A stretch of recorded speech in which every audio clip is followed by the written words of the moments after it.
What's the most redneck thing you've ever done? Mine happened the same summer. I found out my cousin had been hiding a loaded rifle in the treehouse, where my 6-year-old played almost every day. My cousin Dwayne moved back onto the family land after his divorce, into the old single-wide behind my aunt's house. Everybody was glad to have him close again. He fixed trucks, brought over venison in the fall, taught my daughter Sadie how to skip rocks on the pond. I never had a reason to think twice about him. Then one Saturday, Sadie came running up from the treehouse holding something wrapped in a grocery bag. "Daddy, look what I found under the floorboard." I unwrapped it in the yard. A rifle, loaded. A box of shells sitting right next to it. Tucked under a loose plank in a treehouse my kid climbed into every single day. My hands went cold before my brain caught up. That treehouse sat 40 yards from Dwayne's trailer. Nobody else had a reason to hide anything out there. I called him straight from the yard, rifle still in my hands. He answered easy, like nothing was wrong. "Oh yeah, that's mine," he said. "Just needed somewhere dry to keep it, away from the ex. She knows the code to my gun safe." "Dwayne, my daughter found a loaded rifle under a floorboard in her treehouse. She wasn't supposed to find it. Relax. It's not like it was gonna go off by itself." Relax is the word people use right before you realize they never once thought about anyone but themselves. I called my aunt next, hoping she'd back me up. She sighed like I was the problem. "He's been through a rough year, honey. His ex took everything, and now he's got nowhere else to keep his things. Y'all still got that whole property. Can't you just tell Sadie to stay out of the treehouse for a while? Tell my daughter to stay out of her own treehouse because a grown man decided it was a good gun locker." That was the solution my own family reached for first. I went and talked to my granddad, since it's still his land on paper. He didn't say much, just walked out to the treehouse himself, climbed the ladder slower than he used to,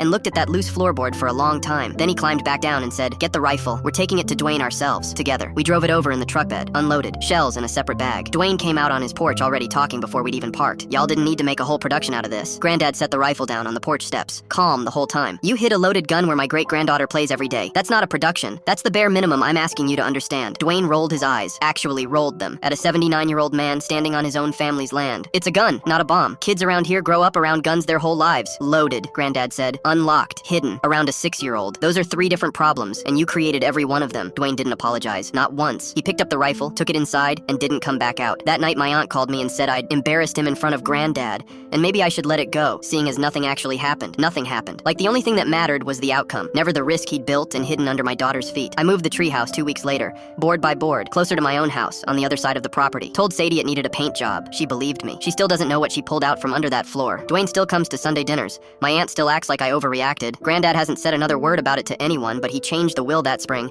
and everybody noticed and nobody asked why out loud. I don't know if I protected my daughter or just started a slow-burning fight that's going to outlast all of us. I know I check under every floorboard on that property now, every single one, before I let her climb anything again. And I know if I found that rifle tomorrow for the first time, I'd still drive it straight to his porch myself.